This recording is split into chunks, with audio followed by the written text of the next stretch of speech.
The first time I saw her reflection in the mirror, I didn't even recognize myself. My hands trembled as I traced the delicate curve of my jaw, feeling the stranger beneath my fingertips, a stranger that seemed both terrifying and alluring. I had always been told I was just me, solid, unchanging, predictable, but the world I had stepped into that day whispered something entirely different. The heels clicked on the hardwood floor before I even realized I was walking, a sound so alien it made my stomach twist. The room smelled faintly of lavender and polish, intoxicating in a way that made every heartbeat feel loud, urgent, and wrong, and yet completely right. I remembered the first instruction, calm but firm. Stand there. Let me see you. The voice wasn't cruel, but it carried a gravity that demanded obedience, an authority that didn't negotiate. I did as I was told, my body shaking as the mirror became more than a reflection. It was a confession booth, a judge, and a canvas all at once. The dress was soft against my skin, a shocking contrast to the usual rough cotton of my shirts. I inhaled sharply as the skirt swirled around my knees. Every glance at myself brought a rush of panic, then a strange, creeping fascination. I could feel my identity fraying, thread by thread, as though someone had started undoing a sweater I had worn for years. Who was I supposed to be? Who had I always been beneath the skin I carried like armor? And why did the thought of this other version of me, this delicate, polished version, make my pulse race with a confusing cocktail of fear and longing? I wanted to look away, to flee, but something, maybe curiosity, maybe shame, kept my gaze locked on that stranger in the mirror. The transformation wasn't just physical. It began with small gestures, subtle adjustments to the way I moved, the way I breathed. My posture stiffened, then softened, my voice pitched higher without my permission, and the world responded differently. Even my own mind began to betray me, catching fleeting glimpses of something I had denied for years. I laughed nervously at my own reflection, and it felt like someone else's laughter. It was humiliating in the purest sense, but also thrilling, as if I had discovered a hidden room in my own house that I didn't even know existed. I could feel the eyes of the other people in the room. Though they didn't mock me, they didn't even speak, and yet I was naked before them, exposed in a way that had nothing to do with skin. It was the vulnerability of being exactly seen, of existing in a version of myself that had been locked away. And then, just as quickly, a rush of defiance swept through me. I straightened, lifting my chin, and allowed myself a tiny, rebellious smile. Maybe this wasn't about shame. Maybe it was about discovery. Maybe the world didn't need to approve. And maybe, just maybe, I was ready to see who I really could be. The next moments were a blur of sensations, each one sharper than the last, twisting through me like currents I couldn't resist. I remember the way the ribbon of the dress clung to my waist, almost possessively, as if it knew the truth I was only beginning to admit to myself. I moved carefully, almost ceremoniously, like I was learning a new language of gestures that my body had never spoken aloud before. My hands fluttered over the silky fabric, brushing it against my skin, and I felt a shiver that had nothing to do with cold. I realized then that transformation isn't just in the mirror. It begins under the skin, in the way your muscles remember a new way to hold themselves, in the way your heart trembles at unfamiliar rhythms. The mirror became my confidant, silent but ever-present, reflecting a self I had tried to keep hidden even from my own thoughts. Every glance was a confrontation, a question, a dare. I studied the arch of my eyebrows, the gentle slope of my shoulders, the way my hair fell in soft waves framing my face, and a pang of grief hit me for the years I had spent denying this. Yet grief twisted with fascination, and I couldn't look away. I felt as if I were falling into myself, into a version of my soul that had been patiently waiting all this time. Then came the shoes, oh, the shoes. High, unapologetic, asserting their own demands on my balance and dignity. I slipped my feet inside and felt an instant, electric awareness. Every step was a lesson, a negotiation between my instinct and the persona I was embodying. My ankles wobbled, My calves burned with tension I had never known, and yet a strange pride surfaced with every careful step. I was learning to trust this new body, even as it betrayed me in the most exhilarating ways. I laughed out loud, breathless, almost embarrassed, but it was a pure laugh, untethered from the rigid persona I had clung to for years. The room's atmosphere thickened around me. The soft scent of lavender mixed with the faint metallic tang of polish created an intoxicating cloud that seemed to lift my senses, sharpen them, make me hyper-aware of each shift, each twitch, each heartbeat. I could feel the subtle sway of the fabric against my thighs, the weight of the heels pressing upward, the strange thrill of being simultaneously fragile and commanding. And all the while, a voice inside my head whispered, "This is right. This is you." It wasn't a voice of shame, nor of desire, nor of rebellion. It was simply acknowledgement, silent, undeniable, unyielding. And yet, fear was never far behind. Every reflection, every footstep, every movement was a test I didn't know I could pass. I caught myself imagining what others would think if they saw me now. The classmates, the co-workers, the friends who knew me only as the person I had been for years. My chest tightened at the thought, a tight coil of anxiety and excitement. But at the same time, that same anxiety was a strange comfort. It meant I was on the edge of something significant, something irreversible. It meant I was awake. Hours passed, or maybe minutes, but time seemed irrelevant. My reflection began to soften in my eyes. The rigid contours of doubt and self-repression melted into something fluid, something alive. I began experimenting with my gestures, tilting my head this way, adjusting the hemline, testing the sway of my hips. Each small movement was a revelation, a spark that ignited new understanding. I felt powerful, but power was mingled with vulnerability, the two inseparable, each intensifying the other. And then, unexpectedly, I laughed again, this time not nervously, but with real joy. It rang out in the quiet room, startling even me. I twirled once, a small, clumsy spin, and the fabric floated around me like it had always belonged there. For the first time, I felt an unshakable certainty that this, however strange, however disorienting, however frightening, was not a mistake. This was who I had been beneath the surface all along, waiting for a chance to step forward.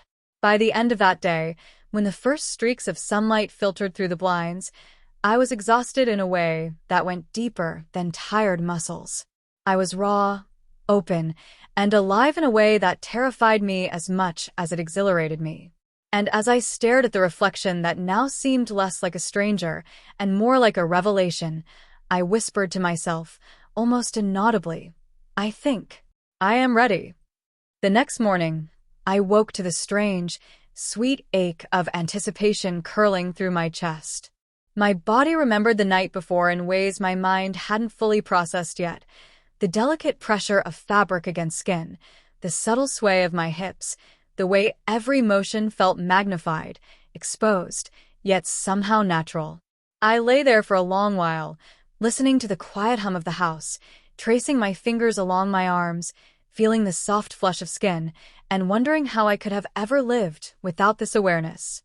It was a revelation wrapped in unease, a truth that felt both exhilarating and perilous. Breakfast felt surreal. Every movement, from pouring cereal to lifting the spoon, seemed laden with new meaning.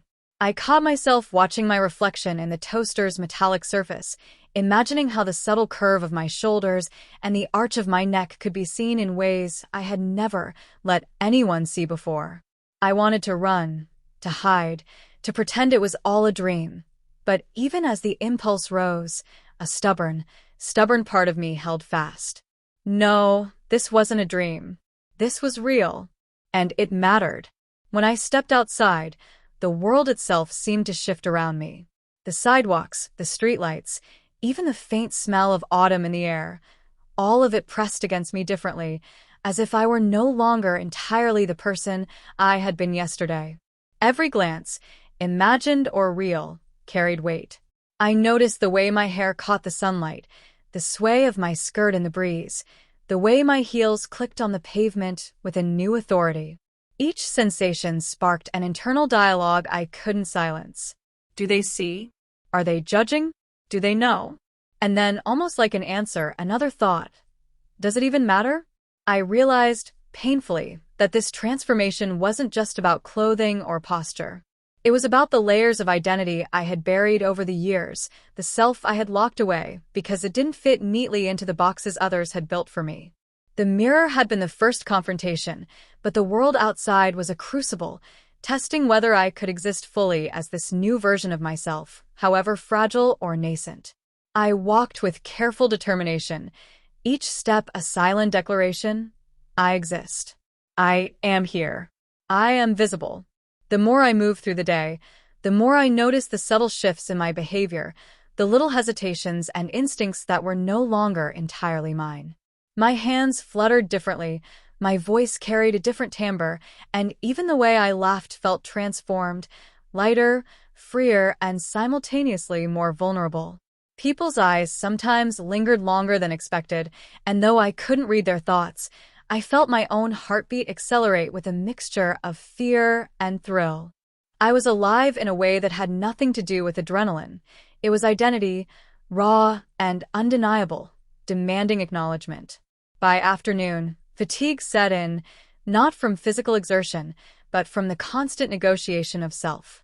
Every interaction, every glance, every movement required vigilance.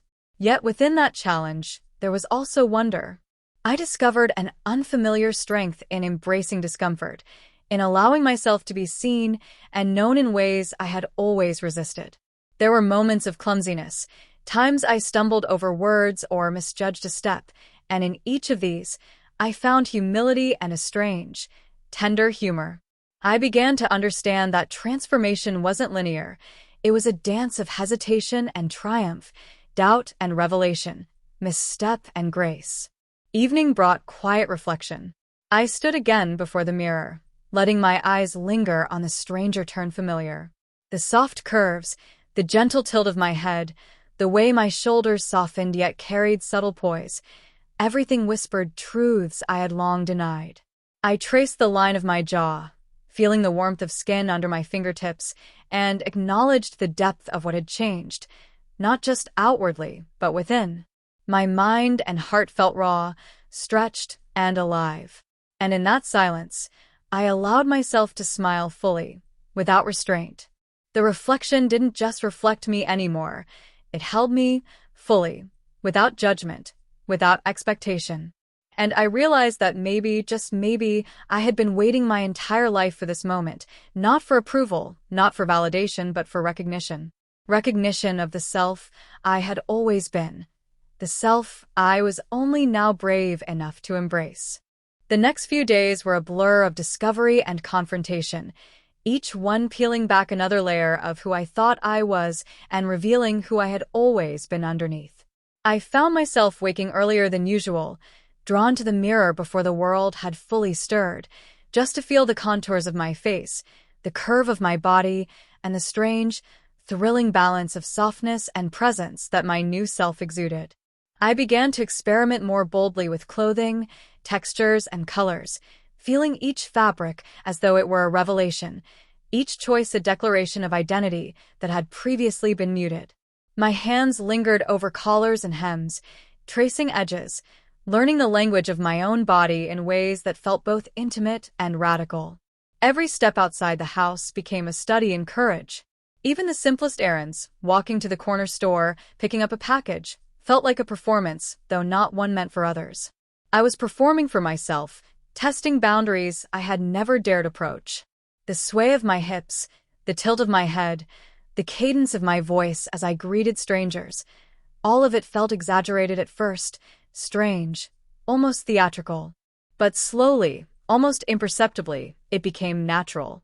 I began to notice how I carried myself differently, how the world responded subtly, how even casual glances in my direction held weight. It was exhausting and intoxicating all at once. There were moments, too, when fear surged through me in waves. I caught myself imagining the reactions of friends and family, the whispers I might overhear, the judgments I imagined etched into the air. Each thought tightened my chest, yet beneath the anxiety was a persistent, stubborn thread of defiance. I couldn't stop now. The reflection in the mirror, the rhythm of my heels on the floor, the very way I breathed, all of it demanded acknowledgement. The fear didn't disappear, but it began to feel like a companion, a reminder that what I was doing mattered, that it was real, and that it was mine. One afternoon, I decided to push further. I went to a small cafe I used to frequent, walking in with deliberate caution, heels clicking on the tile. The barista gave me a quick glance and a polite smile, and I realized with a shock how tense I had been anticipating judgment. My body relaxed slightly, and I let myself breathe, letting the rhythm of movement settle in. I ordered a coffee, my voice steadier than I expected, and took a seat near the window. Watching people pass, I felt a rush of both vulnerability and power. Vulnerability because every eye could potentially pierce through my facade. Power because I had chosen to exist fully in that form, visible and unapologetic. As the hours stretched, I began to write notes to myself, capturing thoughts and feelings I couldn't yet speak aloud. I wrote about fear, exhilaration, shame, liberation, all tangled together, impossible to separate. I wrote about the reflection that no longer startled me, but welcomed me. I wrote about the small victories, a confident step, a glance held without flinching, a self-recognition that felt almost sacred. Each sentence was a lifeline, a tether to understanding who I was becoming and who I had always been, hidden beneath layers of expectation, habit, and fear. Evenings became a sacred ritual. I would dress carefully, observing every detail, tracing lines and folds with my hands, tilting my head, practicing expressions, allowing myself to inhabit this version of me fully. It wasn't vanity, it was necessary, almost spiritual. Every gesture, every sigh, every heartbeat was an acknowledgement that I was real, that this self deserved recognition and space. And slowly, almost imperceptibly, I began to feel a shift, not just outwardly, but inwardly. The rigid walls I had built around identity and expectation began to soften, and with that softening came freedom. Yet, freedom carried its own tension. I began to notice the subtle resistance in my thoughts, the lingering shadows of doubt. Would I ever feel comfortable in public? Could I truly inhabit this self around others? Even as I asked these questions, a voice inside, calm, patient, insistent, reminded me, "You are here. You are alive. You are enough." That voice became my anchor, guiding me through each moment of hesitation, each flutter of fear, each pang of uncertainty. It reminded me that transformation was not a single act, but a continuum, a process that required patience, courage, and relentless self-honesty. By the end of the week, I realized I had begun to inhabit my reflection fully. The person I saw in the mirror was no longer a stranger or an experiment.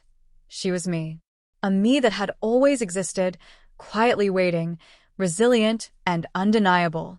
And as I stood before the mirror one evening, heels steady beneath me, hands resting lightly at my sides, I whispered aloud, not to anyone else, but to myself, "I see you. I see me." For the first time, the reflection didn't just reflect, it acknowledged. And in that acknowledgement, I felt a profound, unshakable shift, a sense of self that was no longer tentative, but steadfast, luminous, and utterly mine. The days that followed were both liberating and exhausting, each one a careful negotiation between curiosity and fear, revelation and hesitation. I found myself waking earlier, drawn instinctively to the mirror as if it were a compass guiding me through uncharted territory. My reflection had grown familiar, almost comforting, but the comfort carried a fragile tension. Every glance, every movement, every tilt of my head felt like both a confirmation and a challenge, a test of courage, a reminder that I was walking a path few had trodden and that the path itself was as much internal as external. I began experimenting more deliberately, exploring styles and shapes, textures and colors. Each choice felt like a tiny revolution, a reclaiming of spaces I had never allowed myself to inhabit. I brushed my fingers along silky fabrics, drew my hands over delicate collars, and felt a subtle thrill with every fold, every shimmer of material against my skin. There was a magic in this process, an intimate dialogue with myself, where each motion revealed not just a surface change, but a deeper truth. I wasn't just dressing differently. I was speaking in a language my soul had been composing for years, when I was only now able to articulate. Walking outside became a ceremony, each step deliberate, each glance at passers-by weighted with invisible stakes. The world responded subtly, in ways I could not fully name. A smile lingered a moment longer. A gaze followed a few steps more than usual, but it wasn't judgment I felt most. It was recognition. A quiet acknowledgement, almost imperceptible, that I was asserting a presence I had long denied. Fear still pulsed beneath the surface, a low, insistent hum, but with it came exhilaration. Each movement, each choice, each breath taken fully as myself was a small act of triumph, a declaration of existence that no one could revoke. One afternoon, I decided to confront the fear head-on. I went to a bookstore I had frequented for years, walking the aisles with deliberate slowness, allowing the soft sway of my hips and the careful tilt of my head to be noticed if anyone looked. I felt the familiar tightening of my chest, the flutter of nerves, but I also felt a deep, almost shocking pride. I was here. I existed. I was not hiding, not shrinking, not apologizing. And in that defiance, a strange serenity settled in. I allowed myself to breathe, to observe, to interact naturally, and for the first time, I felt the tension ease, the world softening around me instead of pressing inward. At home, I spent hours in reflection, literally and figuratively. I would stand in front of the mirror, tilting my head this way and that, practicing expressions, adjusting posture, experimenting with movements that felt both foreign and familiar. Each iteration was a dialogue with myself, a negotiation between fear and desire, hesitation and authenticity. The quiet of the room allowed me to explore fully, to linger on details, the curve of a wrist, the arch of a brow, the subtle shift of weight from one foot to the other. Every glance in the mirror was a revelation, every gesture a story. But transformation is rarely seamless. Shadows of doubt would creep in uninvited. Questions gnawed at the edges of my mind. Will I ever feel fully comfortable in public? Will others accept this version of me? Am I only playing at something that isn't real? These doubts carried a weight that could have crushed me, but slowly I learned to meet them with patience and self-compassion. I whispered to myself in quiet moments, "You are real. You are enough. This is yours to inhabit in your own time, on your own terms."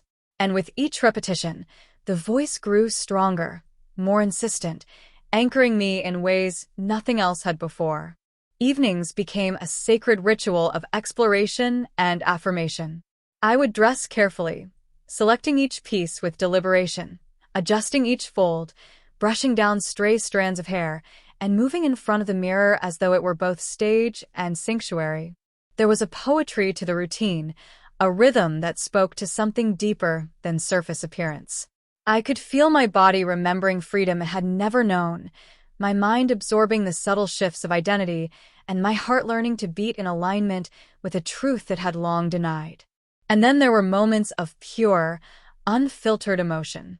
I would stand there, bathed in the soft glow of a lamp, and allow the full scope of transformation to wash over me.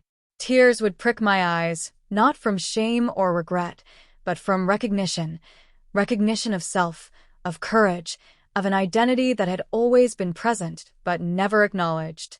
I would touch my face gently, tracing the line of my jaw, the curve of my lips, and whisper aloud, almost reverently, "I see you. I am you. I am me." In those moments, fear melted into awe, hesitation gave way to certainty, and I understood that the journey I had embarked upon was far more than physical. It was spiritual, emotional, and profoundly human. By the end of these days, I began to move through the world differently, carrying myself with a subtle grace I hadn't known existed.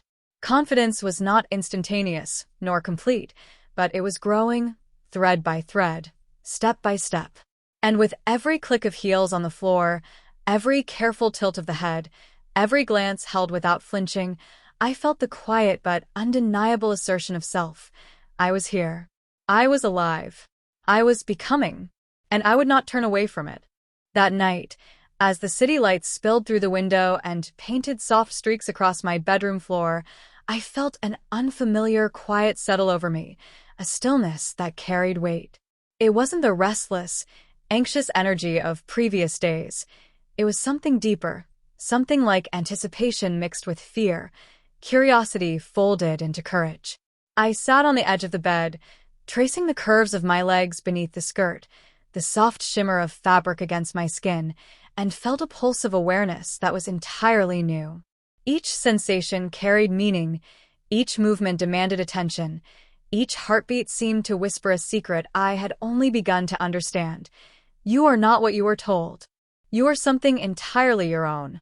The mirror called to me, as it always had, but tonight it seemed insistent.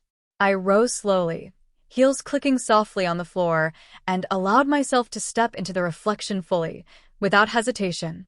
I studied every line of my face, every curve of my shoulders, the subtle sway of my posture. I realized, with a jolt, that the person staring back at me no longer resembled the timid, uncertain self I had once known. She was confident, radiant even in the quiet of the room, a presence that demanded recognition even if the world beyond the glass was not ready to give it. My chest swelled with a mix of awe and disbelief. I had never seen myself like this before, and yet it felt like I had always existed in this form, waiting, patient, persistent. I began to move deliberately, testing the way my body could express itself. A tilt of the head, a sway of the hips, the way my hands brushed against the fabric of the dress. It all felt like a dance I had been rehearsing my entire life without knowing it. Each movement carried power, even in its subtlety, a quiet assertion of presence that startled me with its intensity. I felt simultaneously vulnerable and unshakably strong, a duality I had never experienced so vividly. The reflection seemed almost alive, responding to me, acknowledging me, affirming me in ways I had longed for but never dared to hope for. And then came the moment of reckoning. I caught myself imagining leaving the room, stepping outside, presenting this version of myself to the world for the first time without hesitation or concealment. A tidal wave of fear surged through me, fear of judgment, fear of ridicule, fear of failure. My chest tightened, my hands trembled, and I wanted to retreat, to shrink back into the safety of anonymity. Yet beneath the fear, there was an undeniable pulse of desire, a craving for authenticity so strong it almost overwhelmed everything else. It whispered insistently, "You are ready. You are capable. You are allowed to exist fully." I allowed myself a trembling laugh, a mixture of relief and disbelief, and realized something profound. Transformation is not a single act, nor a finite moment. It is a continuous negotiation, a careful balancing of fear and courage, doubt and recognition, hesitation and triumph. It is the simultaneous collapse and reconstruction of identity, the unfolding of a self that has always been present but only now permitted to breathe. I understood that every moment of uncertainty, every misstep, every glance of hesitation had been preparation for this, a training of mind and spirit, a rehearsal for full embodiment. Hours passed, though I didn't notice. I experimented with expressions, gestures, the subtleties of posture, learning how to inhabit this self completely. I practiced walking across the room, sitting, leaning against surfaces, turning my head just so, allowing the reflection to guide me. Each small success sparked a thrill that raced through my body like electricity. Confidence was not complete, but it was real, tangible, and growing steadily, thread by thread. I began to imagine a future where I moved through the world with this self fully intact, recognized or not, seen or ignored, but entirely present and unashamed. Then a quiet sense of joy settled in, fragile, trembling, but undeniable joy. I realized that I was no longer performing for anyone else. The mirror, the city, the world. They were witnesses, yes, but they no longer held power over me. The power was mine. My reflections smiled back at me, not with judgment, not with expectation, but with acknowledgement. You exist. You matter. You are enough. And in that acknowledgement, something shifted inside me, something irrevocable. I felt a liberation so profound it left me breathless, a release from years of self-denial and hesitation, a sense of alignment between body, mind, and spirit that I had never thought possible. By the end of the night, I sank onto the bed, exhausted in a way that went beyond physical tiredness. My body, my mind, my heart, they were raw, open, and alive in ways I had never known. I traced the line of my jaw again, brushing the soft hair from my face, and whispered aloud, almost reverently, I am here. I am me. I am ready. And for the first time, I believed it completely, without reservation, without doubt, without fear of what the world might think. For the first time, I was not hiding. I was existing. Fully. Truly. Completely. The next morning dawned with a strange mixture of exhilaration and dread. I had spent the previous night immersed in my own reflection, inhabiting a self that I had finally begun to recognize as fully real, fully mine. But daylight carried its own truths, realities that could not be ignored, the eyes of the world waiting beyond the walls of my room, and the gnawing question of whether I was ready to step out fully, unshielded, unapologetic. I dressed slowly, deliberately, as though each layer of fabric, each delicate adjustment, could armor me against doubt while simultaneously declaring to the world, I am here and I am myself. As I walked to the bus stop, every step felt amplified, every click of my heels a drumbeat in my chest. I felt eyes on me, real or imagined, and my pulse quickened with a mixture of fear, excitement, and defiance. For the first time, I realized that being seen fully was more terrifying than I had anticipated. But beneath the fear was a fierce, unrelenting insistence. I would not shrink. I could not shrink. The reflection in my mirror had shown me a truth I could no longer deny, and the world would have to reckon with it, whether it was ready or not. At the coffee shop I stopped at, I felt the full weight of observation. People glanced, some with curiosity, some with indifference, and some with what I feared might be judgment. Each glance was a challenge, a gauntlet I had to navigate. My heart thudded in my chest as I ordered my coffee, voice steady despite the tremor of nerves. I caught my reflection in the glass partition. I was fully present, fully visible, every line of posture, every tilt of the head, every careful gesture and assertion of existence. And in that moment, a remarkable thing happened. I realized that the fear did not have to control me. I could exist in it, move through it, and claim my place in the world without apology. Yet the challenge of being fully seen brought internal turbulence as well. Doubts crept in unbidden. Do I belong here? Am I playing a part one cannot sustain? Will I ever feel normal, accepted, whole? Each thought weighed heavily, threatening to unravel the confidence I had painstakingly built. But I discovered something crucial. Acceptance must begin from within. No reflection, no gaze, no external validation could replace the quiet, steady recognition I owed myself. I whispered affirmations under my breath. I am enough. I am real. I am present. And with each repetition, I felt the threads of self-doubt loosen, replaced by the emerging strength of self-acknowledgement. Returning home, I sat at my desk and allowed myself a rare moment of unguarded reflection. I realized that my transformation was no longer merely aesthetic. It had permeated my very being. I noticed how my mind processed the world differently, how I moved through space with subtle grace and awareness, how even the smallest gestures carried meaning. I wrote in my journal, capturing thoughts, fears, and triumphs alike. I documented the small victories, a held gaze, a smile returned without flinching, a step taken with confidence. These moments, trivial to the outside world, were monumental within the landscape of my identity. Evenings became rituals of exploration and rehearsal. I would stand before the mirror, adjusting my posture, testing expressions, perfecting movements that had once felt foreign. I practiced walking across the room, leaning lightly against furniture, turning my head just so, and each iteration revealed something new. I discovered subtle ways to inhabit my presence, balancing vulnerability and strength, softness and authority, fear and courage. The mirror had become more than a tool. It was a partner, an ally, reflecting not just surface appearance, but the profound internal metamorphosis unfolding within me. And yet, the journey was not linear. Moments of despair emerged unexpectedly, like shadows in the periphery. I would catch myself lingering on imagined criticisms, fears of rejection, memories of moments when I had hidden or conformed. Each shadow forced me to confront uncomfortable truths, that the world would not always accept me, that some would judge, some would misunderstand, and some would simply refuse to see. But in facing these truths, I discovered resilience.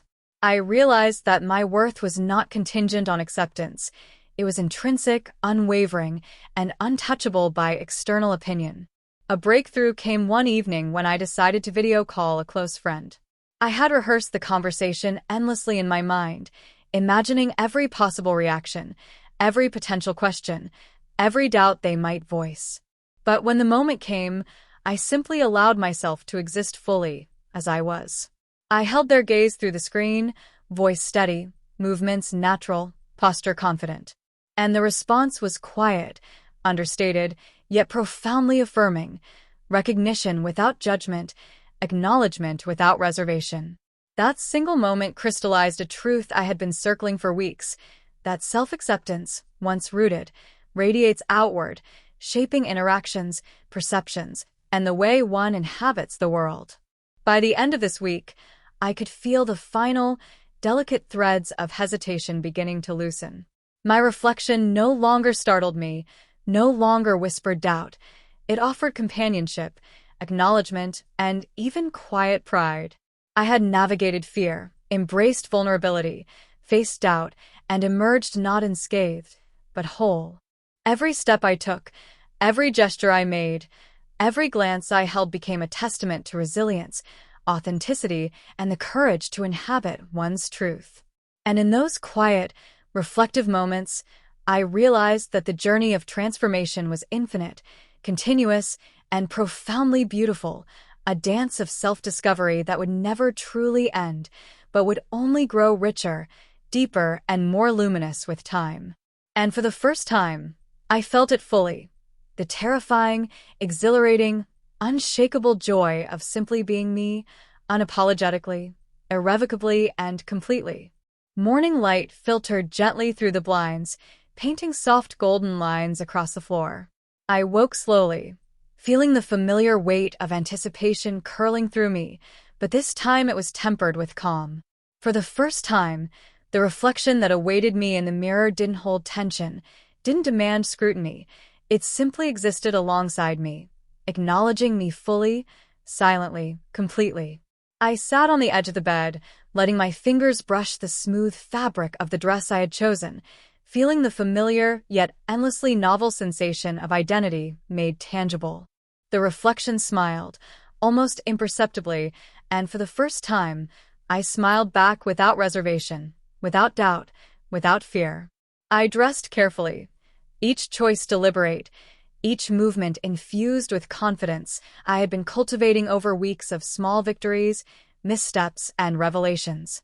The heels clicked softly as I practiced my steps across the room, the sway of my hips, the tilt of my head, all gestures that had once felt foreign, now instinctive, like second nature.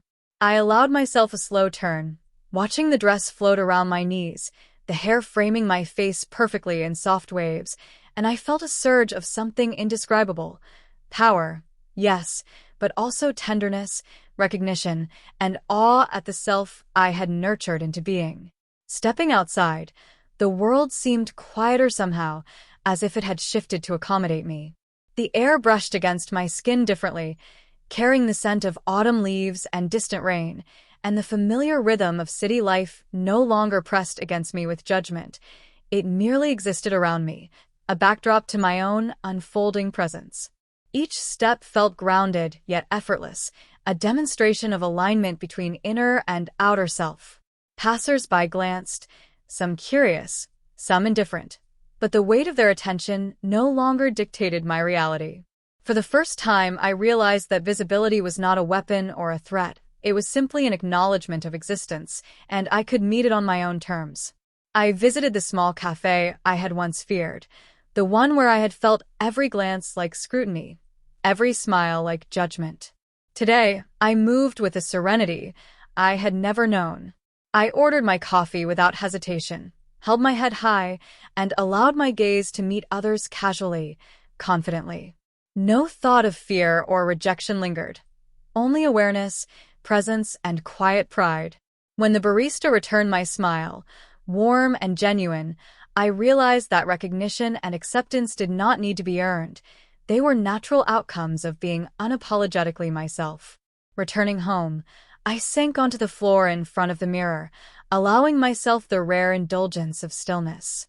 I studied the reflection, the soft curve of my jaw, the gentle arch of my eyebrows, the sway of my shoulders, the rhythm of my posture, and I recognized something profound. This self was not new, nor borrowed, nor temporary. She had always existed, patiently waiting beneath the surface, and now, finally, she had been acknowledged, embraced, and celebrated. Tears pricked my eyes, not from shame, but from joy, from recognition, from the sheer relief of alignment.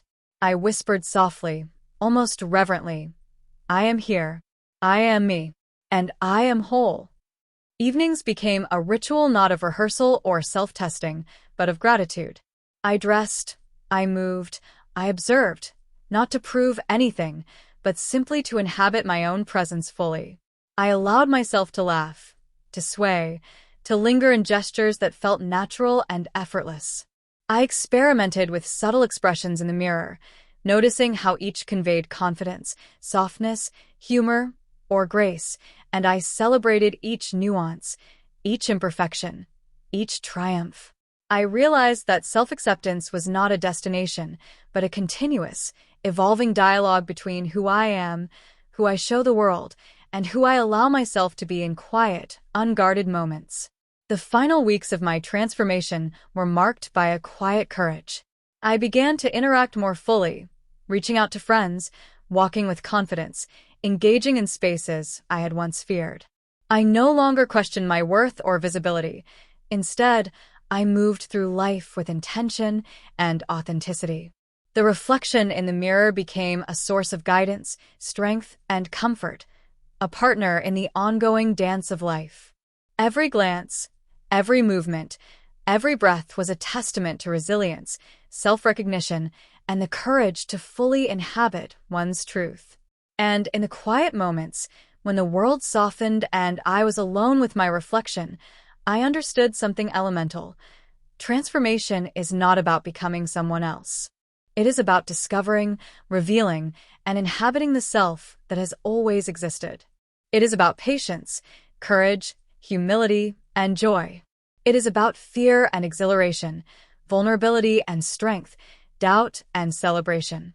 I had walked through shadows and light, uncertainty and revelation, and now, at last, I stood fully, irrevocably, luminously myself. I looked at the mirror one last time that evening, letting the reflection meet mine with an almost sacred calm. My eyes softened, my lips curved, and I whispered with quiet certainty, "I am enough. I am here. I am me." And in that utterance, I felt the weight of every hidden, denied, or suppressed part of myself dissolve. For the first time, I was not learning to exist. I was simply being fully, completely, and beautifully alive.